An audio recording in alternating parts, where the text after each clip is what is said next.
Olá, seja bem-vindo a mais um episódio do Cast CMC, um espaço aqui onde a gente traz histórias reais e transformações na vida de você também.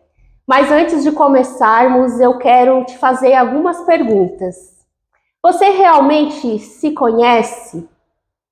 Sabe o porquê reage da forma que reage em diferentes desafios? E as pessoas ao seu redor, você consegue entender qual o tipo de personalidade delas? Você consegue compreender o porquê as pessoas algumas são mais impulsivas, outras são mais contidas, umas mais controladas, algumas mais sensíveis e outras mais reservadas? Será que aquilo que você chama de defeito em alguém é apenas uma forma diferente dessa pessoa enxergar e lidar com a vida? A verdade é que muitas das vezes vivemos no automático, guiados por padrões, crenças, experiências e emoções que nem percebemos. E quando começamos a entender quem somos, por que pensamos, sentimos e agimos de determinada maneira, a nossa forma de viver, de nos relacionar, de tomar decisões muda completamente. E é exatamente sobre isso que vamos conversar aqui hoje.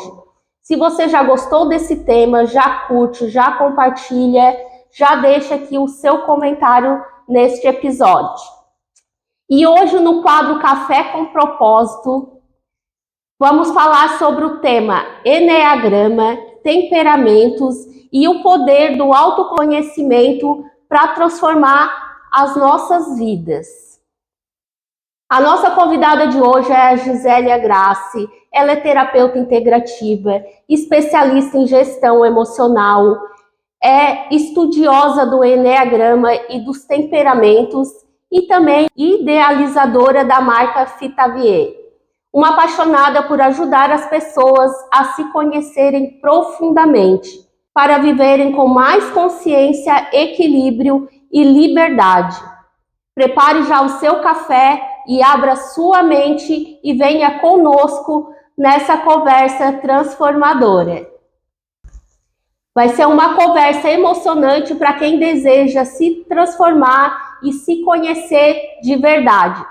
Gisélia, seja bem-vinda. Gisélia, toda transformação, ela começa com uma história. Quem era Gisélia antes de ser terapeuta? Como que surgiu esse chamado de auxiliar as pessoas? A Gisélia, antes de ser terapeuta e antes do autoconhecimento, ela era alguém que acreditava que tinha o controle da própria vida, que tinha o autocontrole, quando na verdade era só a minha criança interna comandando a minha vida e eu jurava que era eu adulta que mandava em tudo. Então, e a Gisélia, logo após, eu entendi realmente que não era eu que estava decidindo, e sim os meus padrões inconscientes. E esse chamado, ele surgiu próximo dos 35 para 36 anos, quando eu recebi um diagnóstico de câncer. Então, esse chamado, ele já vinha, com algumas pontinhas antes, mas ali foi o grito final. Foi quando eu recebi o diagnóstico. E como foi quando você recebeu esse diagnóstico? De primeiro momento, sabe quando a ficha não cai? Quando você acredita que isso só pode acontecer com o outro, mas... E para te falar a verdade, mesmo depois com o tratamento, foi como a gente começou a desenvolver o tratamento, ainda ali, assim, eu nunca consegui admitir para mim mesma que essa doença era minha, que eu tinha essa doença. Tanto que eu não compartilhei ela com ninguém. Eu vivenciei isso sozinha, para mim. E depois, mais na frente, tu vai entender que isso também faz parte do meu padrão de personalidade, E o meu marido, na época, ele só ficou sabendo que exatamente o que era quando eu saí da sala de cirurgia. Que aí o médico falou para ele. Mas antes disso, eu carreguei isso sozinha. Então, o que eu posso te dizer, né, qual foi a minha reação, o que aconteceu comigo quando eu recebi esse diagnóstico? Eu não tomei essa doença para mim, e ali eu entendi como que, se Deus estivesse dizendo assim para mim, Gisele, agora é a tua oportunidade final, agora ou tu te desenvolve para contribuir com outras pessoas de verdade, ou então a tua missão aqui acabou, sabe? Porque eu fugia muito, eu fugia do meu propósito, eu fugia da minha missão. E eu passei a entender isso depois que eu vivenciei tudo isso. Por quê? Porque a vida vai dando sinais, mas como a gente está vivendo no piloto automático de forma inconsciente, a gente acredita que aquilo não é pra gente, né? Acha assim, tá falando por falar. E quando, na verdade, realmente sempre foi o meu propósito, né? Trabalhar com pessoas. Eu sempre fui uma estudiosa, né? Sempre gostei muito de ler. Então, só que eu lia, mas não aplicava na própria vida muitas vezes. E também ajudava o outro, mas de forma informal e muitas das vezes sem nem o outro me pedir. Então isso muito mais, às vezes, atrapalhava outra pessoa do que ajudava, na verdade. É aquela famosa, a Mulher Maravilha, né? Isso. Que quer dar conta da síndrome da Mulher Maravilha. Exatamente. E é aquela frase, e uma frase que hoje, né, para mim faz muito sentido e que eu trago diariamente para minha vida, que é bíblica, né? Ensine a pescar, não dê o peixe pescado. E eu fiz isso assim. Dava o peixe pescado? Não só pescado. Eu fritava, eu desfiava, tirava e dava na boquinha. E quando você menciona aí que a sua vida foi por desafios, quais foram esses desafios? Quais perdas ali que fez você ter essa virada de chave para um recomeço? Quando eu falo de desafios, né, a minha vida ela começou com desafios já lá na infância, aonde eu passei fome, eu passei muita dificuldade. Quando eu falo passar fome, não é que passei, não, era fome mesmo de não ter o que comer. E casei muito jovem, né? Com 16 anos eu tive meu primeiro filho. Então os desafios eles continuaram, né? Aquilo que eu acreditava que após um casamento com um parceiro, até pelo fato de ele, né, ser bem mais velho que eu, ele tinha 7 anos mais velho que eu acreditava que os desafios seriam menores, quando na verdade não, eles só aumentaram. E isso, né, e hoje eu percebo que tudo isso não foram obstáculos, né, não foram problemas que me limitaram, muito pelo contrário. Hoje eu vejo tudo isso como uma preparação para onde a vida me trouxe hoje. Hoje você trabalha muito com a ferramenta do Eneagrama. E muitas pessoas até já ouviram falar sobre o Eneagrama. Como que você explicaria o Eneagrama de uma forma para quem nunca teve um acesso a essa ferramenta? O Eneagrama, eu costumo dizer que ele é muito mais que uma ferramenta de autoconhecimento. Ele é uma ferramenta aonde ele te mostra a caixa que tu tá. E não só isso, ele te tira de dentro dessa caixa. Porque duas pessoas, ela pode reagir a uma mesma situação da mesma forma. Só que o que vai fazer diferença não é o comportamento em si, e sim a motivação por trás desse comportamento. Motivação, motivo para ação. E o Eneagrama, ele te mostra esse motivo para te agir da forma que age, só que tu não percebe porque ele é inconsciente. Então, o Eneagrama, ele é isso. Ele tira as vendas dos olhos e te mostra o que está por trás. Ele te mostra a raiz daquele comportamento que está te fazendo repetir os mesmos resultados na tua vida. De forma resumida, essa é a ferramenta do Eneagrama. E o Eneagrama, ele tem 9 tipos de perfis, né? Isso, ele tem 9 tipos de perfis. Por quê? Porque toda criança nasce, toda Toda criança nasce com 9 necessidades para ser atendida. Só que nenhum pai humanamente comum consegue suprir as 9. E dentro daquele sistema familiar, uma necessidade dessa vai ficar para trás. E é ali que vai se desenvolver a personalidade da criança. Aí consegue trazer essas 9 necessidades? O padrão 1 é o sentir-se bom, moralmente correto. O 2 é sentir-se amado. O 3 é sentir-se valorizado. E aí cada um, né, dentro das... Já pega sua canetinha, papel e vai anotando aí, ó. O 4 é sentir-se aceito. A necessidade do 5 é se sentir capaz, né? Depois, se quiser, até a gente pode desenvolver um pouquinho mais para entender o que é esse sentir-se capaz. O 6 é se sentir seguro. O 7 é se sentir feliz. E o se sentir feliz no sentido de que o lado contrário dele, o lado sombra, ele foge da dor. O tipo 8 é se sentir no controle o tempo todo. É o controlador do enneagrama. E não é o controle das situações em si. É o controle até mesmo das pessoas ao redor. E o tipo 9, ele vai sempre em busca da paz interna e a harmonia pelo ambiente. Então, essas são as 9 necessidades de cada tipo. E aí, lógico, né? Esse é só o resumo do resumo do resumo do resumo.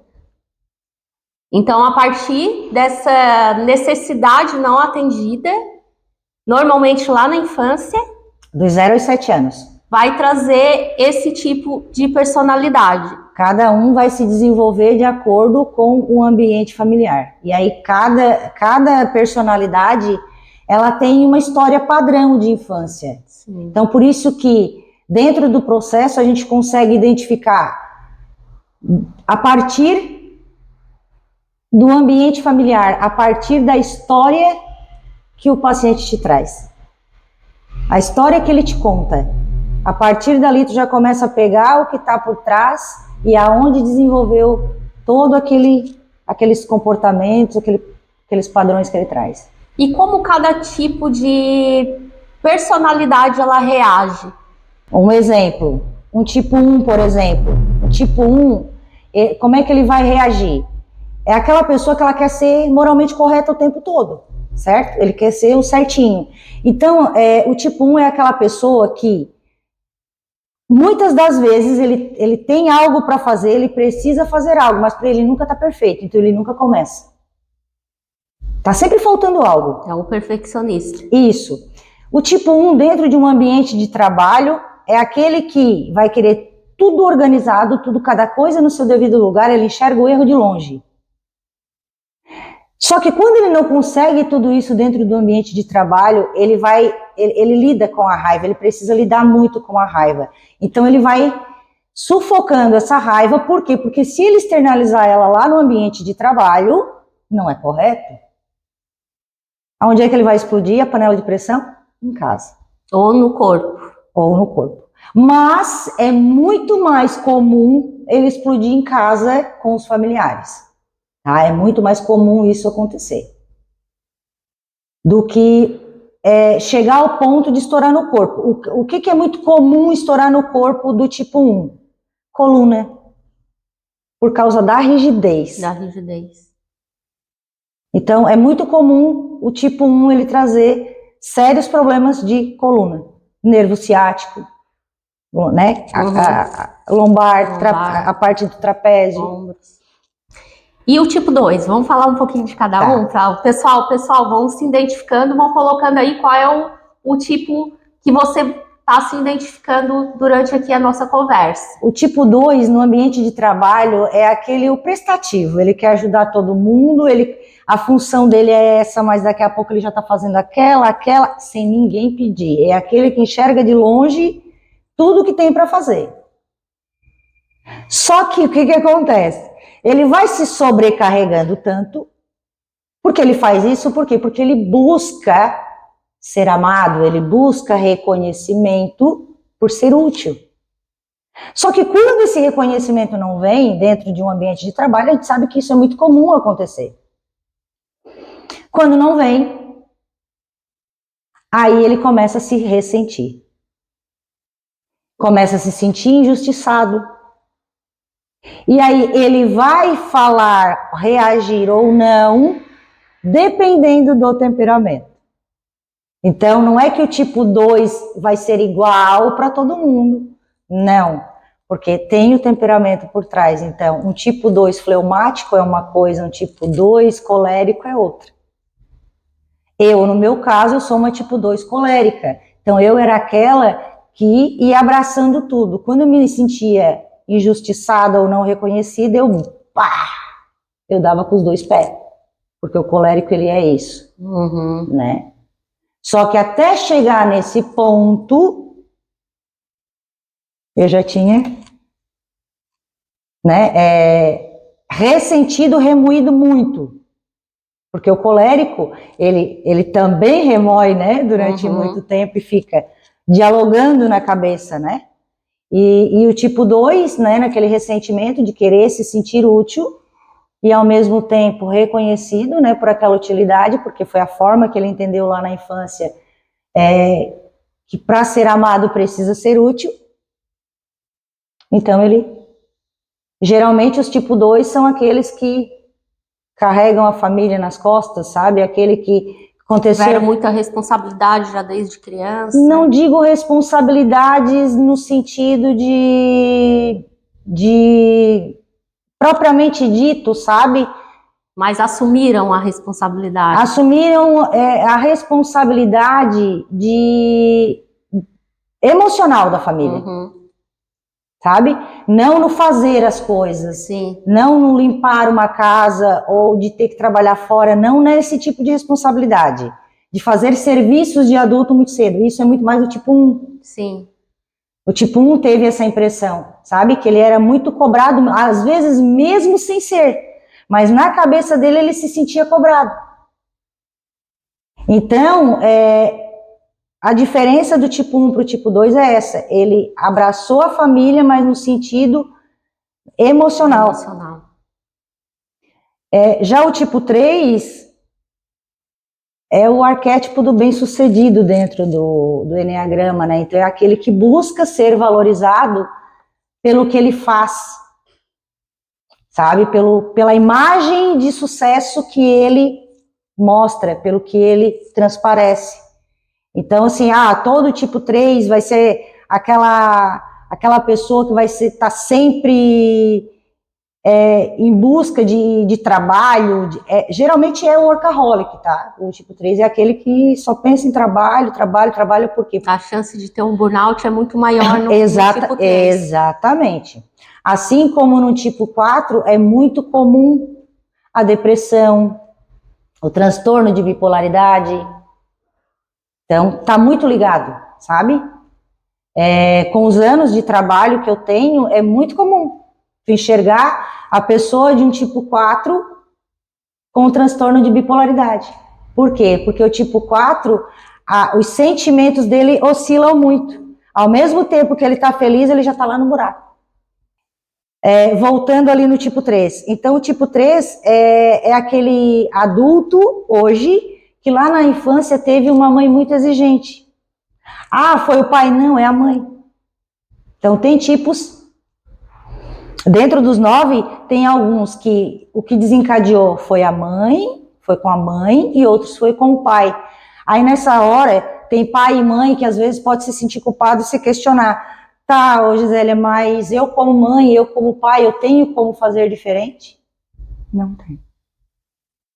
Não tem. Até porque se tivesse, acabaria o propósito daquela pessoa ter vindo na Terra exatamente para trabalhar aquilo. Porque por trás dessa necessidade não atendida também está um propósito por trás. Um propósito por trás.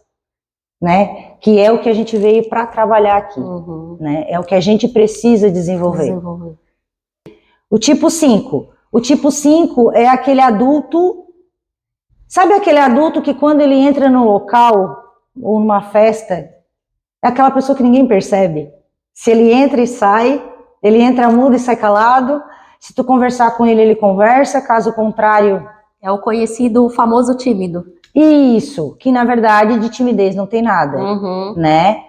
Tanto que é uma pessoa que ele não gosta de imprevisibilidade, ele gosta de coisas previsíveis. E quando se trata de uma festa, nada é previsível. Sim. Então, se é uma festa de família que ele conhece todo mundo, é tranquilo. Mas quando se pega para uma festa de trabalho, por exemplo... Pessoas que não são conhecidas. Isso, ele já... Não é íntima, né? Isso. É aquela pessoa, assim, ó, o tipo 5, é aquela pessoa que se ele estiver em casa, sozinho, alguém tocar a campainha e ele tiver a possibilidade de fingir que não tem ninguém em casa para não atender, ele vai fazer. E é aquela pessoa que está em incessante busca de conhecimento, de entender como as coisas funcionam. É como se ele nunca se sentisse capaz o suficiente, sabe assim, de saber tudo para estar pronto para uma conversa que pode acontecer do nada. Porque assim, ó, o tipo 5 ele tem muita dificuldade de acessar o emocional. Então assim, ele é uma pessoa que se tu chegar para ele e conversar sobre coisas lógicas... Por isso que eles são os famosos nerds, né? Isso, tu vai ficar o dia inteiro conversando com ele. Ele sabe de tudo um pouco. Agora, se tu chegar com ele para falar sobre sentimentos e emoções, ele se fecha. O tipo 6 é aquela pessoa que quando tu olha, é a pessoa leal, é o amigo que tu confia, é aquela pessoa assim que para amizade não tem melhor, uma pessoa confiável. Agora, quando se trata dele com ele mesmo, é aquela pessoa insegura, é aquela pessoa que se tudo que acontecesse na cabeça dele, que passasse pela cabeça dele acontecesse, a vida seria uma tragédia.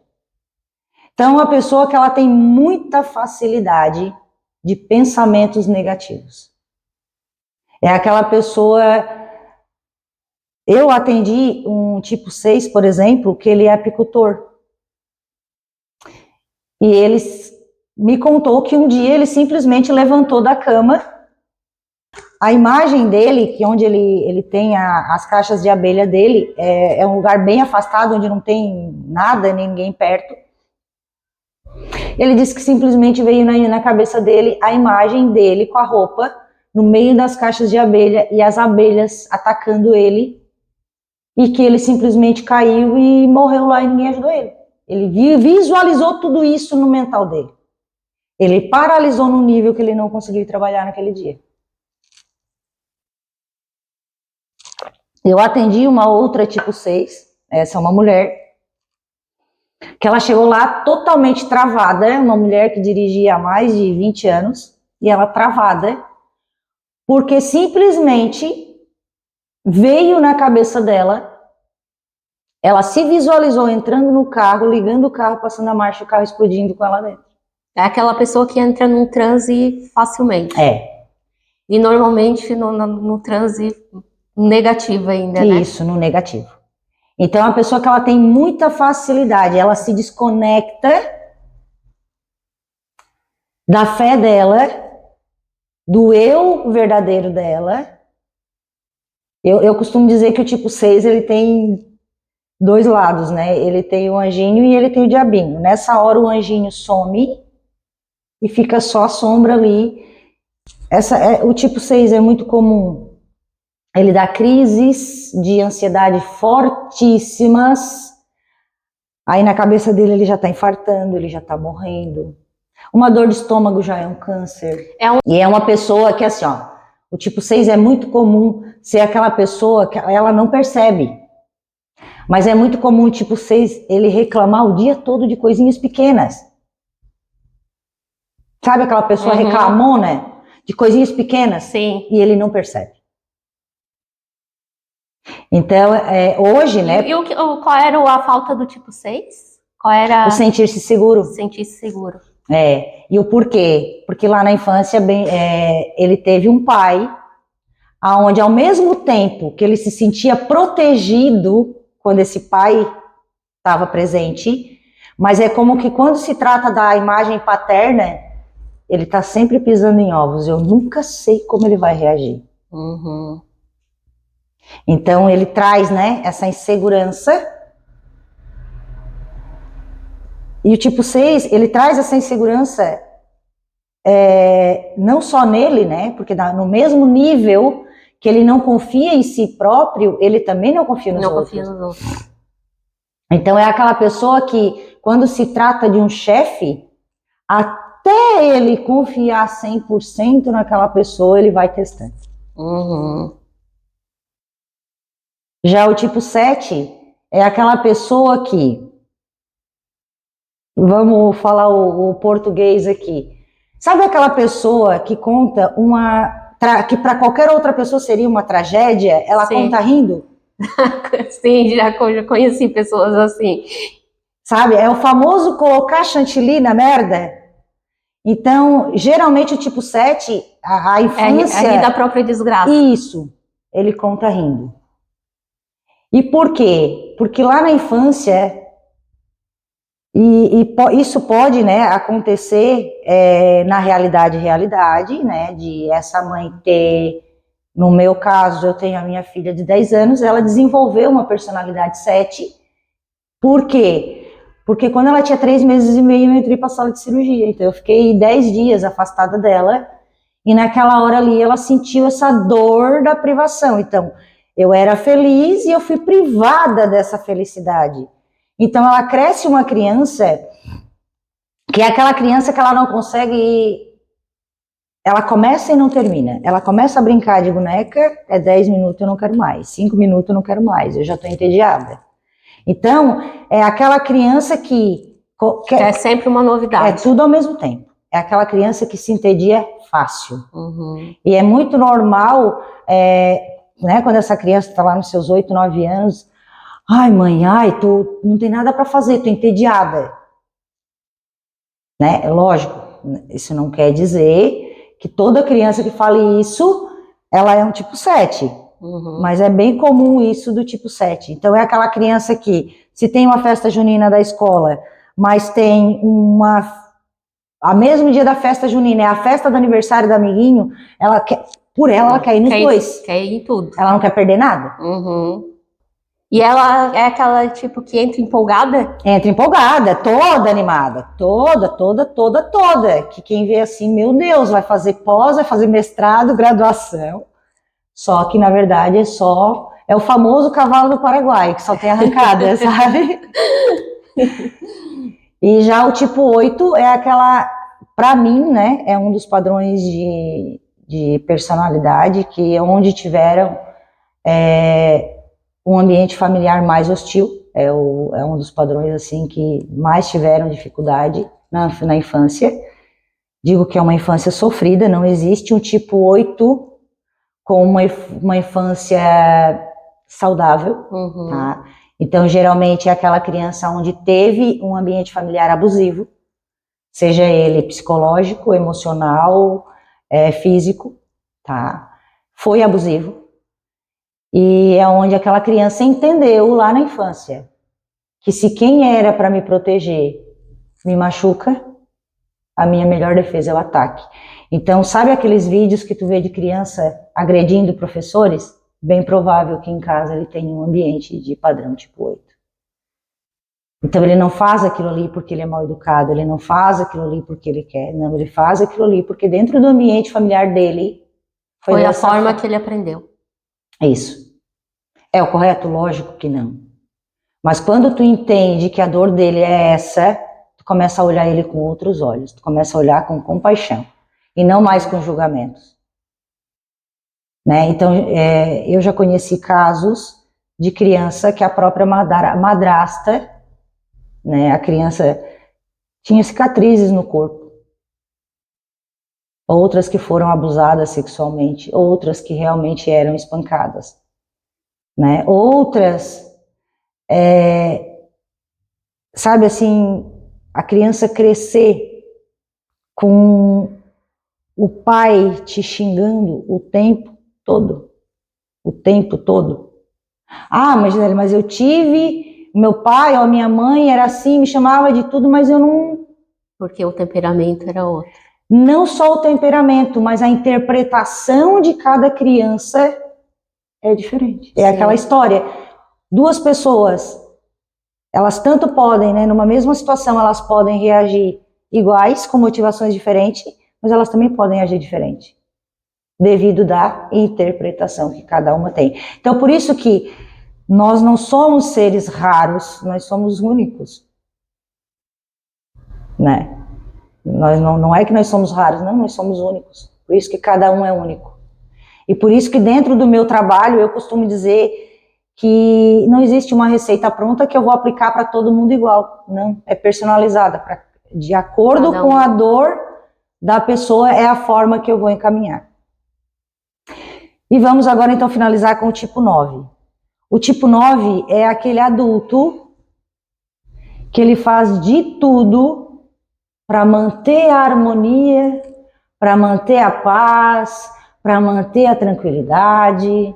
É a pessoa da paz, que vai buscar harmonia. Então, assim, ele vai dizer sim, querendo dizer não, para poder evitar conflito. É aquela criança que lá na infância, dentro do ambiente familiar dela, de alguma forma, ela entendeu, ela interpretou que o que eu penso, o que eu quero não importa. Né? Então, a necessidade dela era o se sentir importante. Só que esse ambiente não supriu essa necessidade. Então, geralmente, um tipo 9 é aquela criança que tem aquela mãe que escolhe a roupa dela. Ah, mas não é normal uma mãe escolher a roupa? Sim, é normal. Só que para aquela criança, quando chega ali nos 8 anos, ou nos 7 anos, por exemplo, essa criança diz assim, ó, mãe, eu posso ir com essa? Não, é com essa que tu vai. Para não gerar conflito, essa criança acata. Então ela cresce entendendo o quê? Eu vou decidir para quê? Deixa que se resolva. Então aquela pessoa que tu diz assim, e o tipo 9... A minha opinião não tem valor, então isso, e a outra pessoa... É muito comum um tipo 9, por exemplo, ser confundido com fleumático. Quando, na verdade, é só o padrão de personalidade. Não tem nada a ver com o temperamento. O tipo 9, um exemplo, ele gosta de hambúrguer. Ele não gosta de pizza. Mas chegar alguém para ele e dizer assim, ó, ô fulano, vamos lá comer uma pizza? Vamos. Ele vai comer pizza, mesmo não gostando de pizza, para não gerar conflito. Então, aquela pessoa que ele se anula num ponto que se tu perguntar para ele o que ele gosta, ele não sabe dizer. Ele vai perguntar assim, ó, ô fulano, o que eu gosto? Sabe? Então, uma pessoa que ela... sempre o outro decidindo. E aí, na fase adulta, qual é a busca incessante dela? Pertencer, fazer parte do meio. Pertencimento, ela busca muito isso. Internamente e de forma inconsciente. Então ela vai dizendo sim para todo mundo, ela vai escutando quieta, sabe? Aquela pessoa que não rebate, ou que não se posiciona. Por quê? Porque ela quer pertencer. Eu era aquela, meu Deus, tinha que estar perfeito, tinha que estar muito certinho para eu iniciar. E acontece aquilo, tu nunca inicia porque nunca e aí é que tá, né? É por isso que eu digo que aquilo que as pessoas elas vão amadurecendo o padrão de personalidade na marra, na dor. E não precisa ser na dor. Entende? Se ela de forma consciente ela busca isso, é muito mais leve. É muito mais tranquilo, é muito mais rápido. Por quê? Porque daí, um exemplo, se tu soubesse, né, e tivesse ferramentas para te trabalhar com essa dor, com essa necessidade não atendida, porque o teu maior medo é o quê? É ser criticada. Tanto que para gravar vídeo, enfim, nossa, não gravava nem no áudio. O Né? vídeo, então, piorou. É o daqui a pouco alguém chegar e dizer assim, ó, ô Catiane, tu não tá certa? Isso tá errado. Isso pra ti é algo que te dá até um frio por dentro quando tu imagina. É ou não é? Já foi, hoje é menos. Sim, né? A pessoa falasse, criticasse, era capaz de eu parar de estar fazendo aquilo ali. Sim. Né? Hoje não. Criticou, ok, vamos ver se isso realmente é real, o que eu posso melhorar, o que não faz sentido nenhum e bola pra frente. Exatamente. Né? Mas é algo que é muito forte dentro do padrão, né? E é um medo que paralisa. Sim, total. Paralisa. Eu lembro que quando eu fiz o técnico de segurança, eu tomava calmante para apresentar trabalho. E eu estudava, mas não tem noção do tanto que eu estudava, assim. Eu sabia tudo, mas eu chegava lá, trancava tudo e a voz não saía. E a voz não saía e eu sabia, entende? E aí assim, ó, vamos expandir um pouquinho mais, né? Isso tem muito do teu padrão de personalidade, mas, digamos, né? E vou comentar isso até porque quem possa assistir, achar que de repente sente isso e seja só do padrão de personalidade. Quando, na verdade, nós somos uma cebola, somos várias camadas. Então, não adianta tu acreditar ou tu achar que eu sou assim porque eu sou tipo 1. O Enneagrama não é para criar rótulos. Não é para te colocar dentro de uma caixa e dizer eu sou assim porque é assim. Não. O Enneagrama é para te tirar fora da caixa e descamar uma camada. Uma pessoa do padrão personalidade 1, ele pode ter essas travas? Com certeza. Tem. Só que junto com isso também pode ter traumas lá da infância. Então, num processo, a gente tem que saber separar se essa trava é só da personalidade ou se também tem traumas. Que até a personalidade já também é lá da infância, né? Sim, exatamente. Então, a gente tem que saber separar. Sim. Se isso é somente da personalidade ou se também é trauma. E pela intensidade que tu conta, que era, no teu caso, não era só personalidade. Não, sim, tem total ciência disso, né? Tanto que depois que eu fui trabalhando, enfim, hoje eu dou treinamento, palestras e não tenho essa trava. Mas era algo aterrorizante. Eu lembro que foi feito quando eu fiz o meu técnico, eu fiz na SATIC, e os treinamentos, enfim, era no auditório e eles chamavam todos os alunos de todas as salas para assistir o treinamento, porque era sobre segurança no trabalho, enfim, envolvia todos os alunos, e era, nossa, uma tortura, assim, para mim. Então, né, isso mostra que não é só o padrão de personalidade, sim, que a intensidade é porque também tinha traumas por trás. Vamos lá, então, nós falamos sobre personalidade, vamos falar um pouquinho sobre temperamentos. Tá. Muitas pessoas confundem, né, temperamento com personalidade e comportamentos. O temperamento, qual é a diferença entre eles, né? O temperamento, a gente nasce com ele. Tanto que se tu observar um bebê, vai ter aquele bebê que é mais calminho, que é mais calmo, tem aquele bebê que é mais intenso. Sabe aquele bebê que quando tu olha para aquele bebê, nossa, que cara de bravo, é o colérico. É muito nítido. Então o temperamento é muito fácil de tu entender, muito mais fácil de tu reconhecer em crianças, em bebês. E esse temperamento, ele vem de pai e mãe? Da genética familiar? O que? Ele é instintivo, né? Ele é o nosso instinto, na verdade. Sabe? Não é que ele vem de pai e mãe. Não, ele é o nosso instinto. Sabe o instinto animal? Que num caso de perigo, ele vai reagir de uma forma diferente?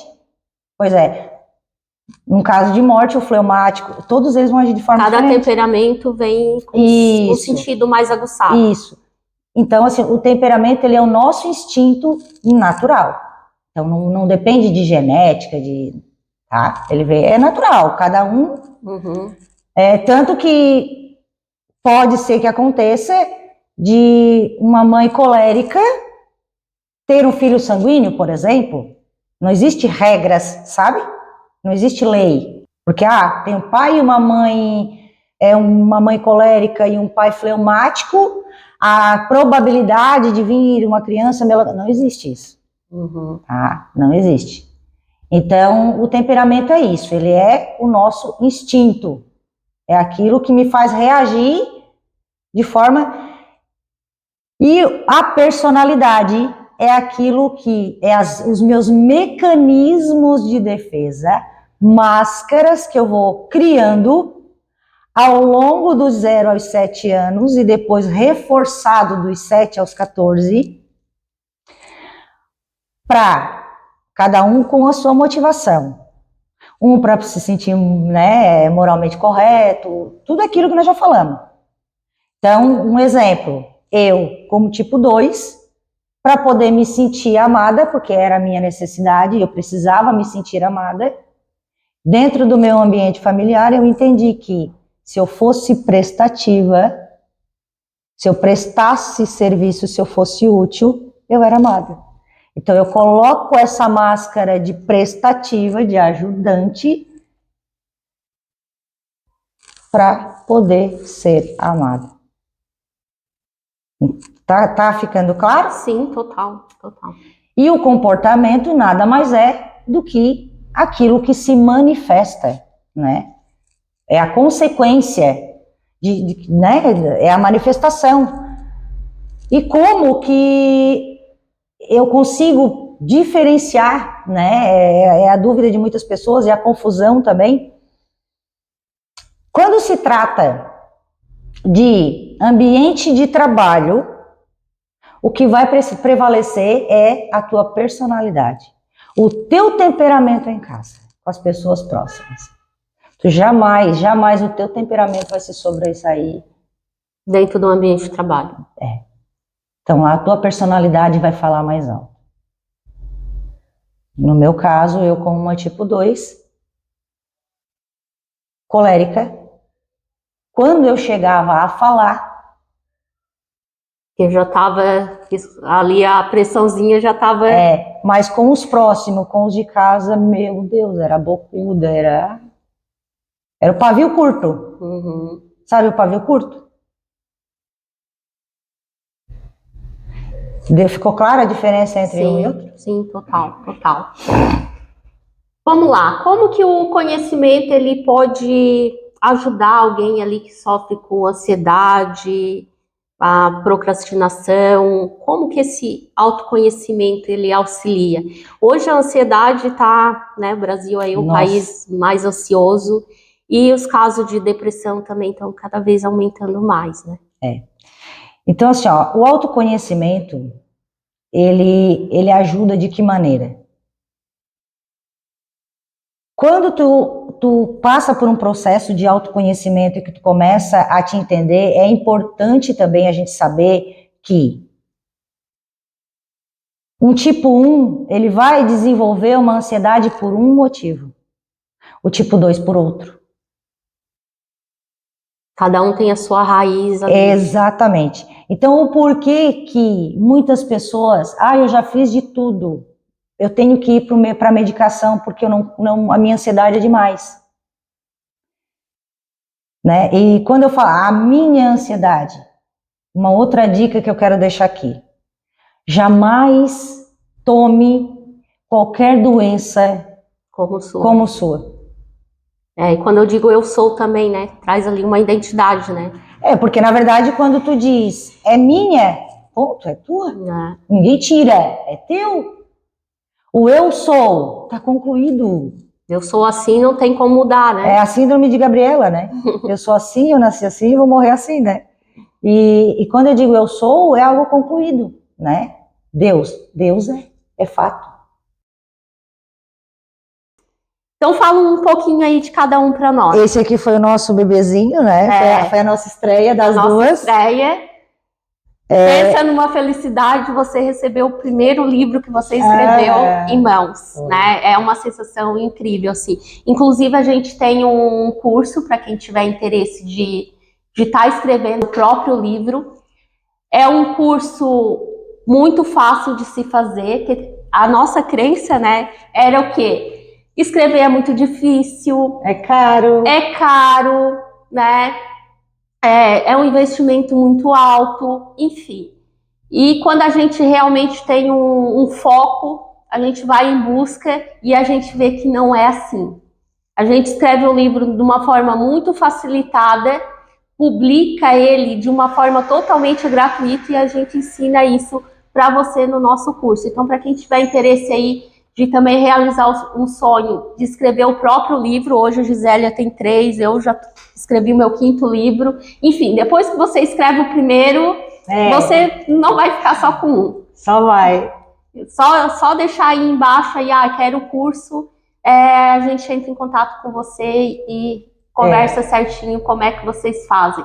Mas o curso é bem fácil e escrever não é difícil, né? Existem ferramentas que auxiliam nisso e publicar também não é um investimento alto. E é fácil, e eu digo isso porque eu era alguém que não, assim, eu sempre tive muita dificuldade com a parte operacional, né? Como tu mesmo sabe. Então, para mim era uma dificuldade, né? De entrar no site e fazer isso, fazer aquilo outro. E assim, gente, o curso eu consegui fazer. Então, se eu conseguir, qualquer pessoa consegue. Vamos lá, fala um pouquinho de cada livro aí. Esse aqui, O Equilíbrio entre dois Mundos, né?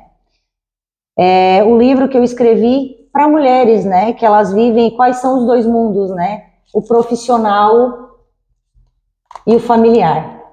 Então, hoje em dia a gente vê muito, né? As mulheres sobrecarregadas, né? Devido à carga horária de trabalho, mais casa, mais filho. Então, eu escrevi esse livro exatamente com o intuito, né? E aqui você vai encontrar os segredos para viver plenamente entre o profissional e o pessoal. Então, é um livro bem prático, bem dinâmico, tá? Com ferramentas para aplicabilidade no dia a dia. E onde é que o pessoal pode adquirir? Ele pode encontrar tanto na Amazon, diretamente dentro da Wiclap. Até de repente, depois a gente pode colocar os links. Depois eu coloco todos os links aqui no descritivo do nosso cast aqui. E o Além das Aparências, né? Que esse aqui foi o meu segundo livro. Esse aqui já foi o terceiro, né? Depois desse aqui. Esse aqui foi o meu segundo livro, o Além das Aparências, né? Dentro desse livro você vai conseguir desvendar quais são as máscaras, né? Que tu usa para fugir da dor.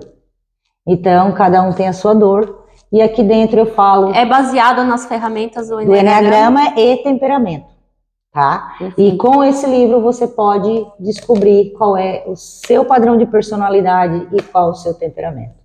E começar a amadurecer tudo isso. Porque enquanto você não, de verdade, entende o que está por trás... Você jura que é madura, mas o que na verdade que está reagindo é uma criança totalmente na dor. Então esse livro foi assim um compilado, né, de mais de 5 anos de estudo. E quando se trata de enneagrama a gente não para de estudar, né? Quando se trata o autoconhecimento, né, que nunca para. Então a gente acha assim que a Gisele trabalha com isso, ela é terapeuta, ela não, né? A gente também tem os altos e baixos, é um processo. Está sempre em evolução, né? Está sempre se desenvolvendo. Exatamente. E a hora que terminar, vira Buda. A hora que terminar, a gente terminou a nossa missão aqui. Isso, ou desencarna, né? Porque não tem outra alternativa. É bem isso. Gisele, você também é fundadora aí da Fitavier, né? São produtos cosméticos. Isso. Fala um pouquinho deles. Qual é o significado da marca? Então, enfim. Fitavier, né? É vida que floresce. Por que esse nome? Porque eu acredito muito que a vida, ela de verdade, né? Ela é como se fosse uma rosa. Ela vai ter espinhos, ela vai ter os altos e baixos, mas ela floresce, né? Ela passa por essa transformação. E essa marca, né? Os produtos foi exatamente isso. Tanto que eles foram criados, hoje a gente tem uma linha, né, grande de produtos, mas eu iniciei com os sabonetes, né, que eu comecei a fazer exatamente para dar de mimo, de agrado para os meus clientes de terapia. E a partir daí as pessoas começaram a pedir, eu comecei a dar de presente, as pessoas começaram a gostar, e hoje se tornou a minha renda principal, Sim. que são os produtos, né? Hoje a gente já atende aí 25 municípios, tenho loja na Shopee, são produtos naturais, né? Eu mesmo que produzo. Então, são produtos personalizados. Eu costumo dizer que você não vai encontrar em qualquer lugar, porque ele é único, é produzido à mão. O que é autoconhecimento para você? Para mim, autoconhecimento, ele é a base para uma vida madura, para uma vida onde você começa a ter os resultados que realmente quer, e não só ficar naquela, sabe, naquela remando, eu quero, mas está sempre tendo os mesmos resultados. Por quê? Porque os comportamentos são os mesmos. Quando eu me entendo, eu consigo mudar os meus comportamentos e os resultados automaticamente mudam. Felicidade. Felicidade para mim é uma escolha. Eu escolho ser feliz todos os dias. Então, aquilo que muitas pessoas acham que felicidade é algum acontecimento externo, para mim hoje, eu entendo que felicidade eu escolho. Eu escolho ser feliz. Deus. Deus é minha base, é meu alicerce. É o que me dá força para minha caminhada. E é o que me dá sustentação. Então, Deus para mim é a parte mais firme que existe dentro de mim hoje. A gente tem um quadro aqui que é o Divã da Vida Real, onde as pessoas, ouvintes, enfim, mandam ali a sua história e com um questionamento, uma pergunta para que a gente possa estar auxiliando a pessoa. E eu sempre pego ali aquele tema, aquela situação que tem a ver com o convidado que está aqui, para que a gente, que juntas aqui, conseguimos auxiliar. Então, também vou deixar aqui abaixo o link para quem quiser estar participando. E você não precisa dizer o seu nome, enfim, pode usar um pseudônimo. Aqui quem está falando hoje conosco é a Cris, ela usou o pseudônimo, né? Meu nome é Cris, eu sou casada e existe uma situação que tem me deixado muito confusa dentro do meu relacionamento. Meu esposo, ele é uma pessoa muito reservada, ele não costuma falar sobre o sentimento dele, dificilmente compartilha o que está pensando. E quando enfrenta algum problema, ou parece estar preocupado, ou tende a se isolar ainda mais. Então, assim, é ela entender que para ela ajudar, realmente se colocar à disposição, mas sem pressionar, sem questionar. Gisélia, muito obrigada pela tua participação hoje aqui, com certeza aí trouxe muito autoconhecimento. Deixa ali nos comentários que fez mais sentido para vocês, o que vocês aprenderam com esse episódio de hoje. Deixa aí as tuas redes sociais também, para quem quiser te seguir. Então, minhas redes sociais hoje é @Fitavier, né, que é um dos meus produtos, que é a rede que eu estou mais ativa. E tenho o meu canal, né, tenho o meu Instagram também pessoal. Mas esse tá mais de lado, porque hoje O foco foco tá na os Fita Vies. produtos. Isso. Pessoal, participe do Divã da Vida Real. Quem quiser estar participando aqui também com Café com Propósito, também vou deixar o link aqui. Você também pode estar participando aqui no Cast CMC conosco. Siga, comente, compartilhe esse episódio. Se esse conteúdo ele fez sentido para você, envie ele para outra pessoa que com certeza também vai auxiliar outra pessoa. E não esquece de seguir aqui o Cast CMC, de ativar o sininho para que você não perca nenhum episódio. Muito obrigada pela participação de vocês e até um próximo episódio.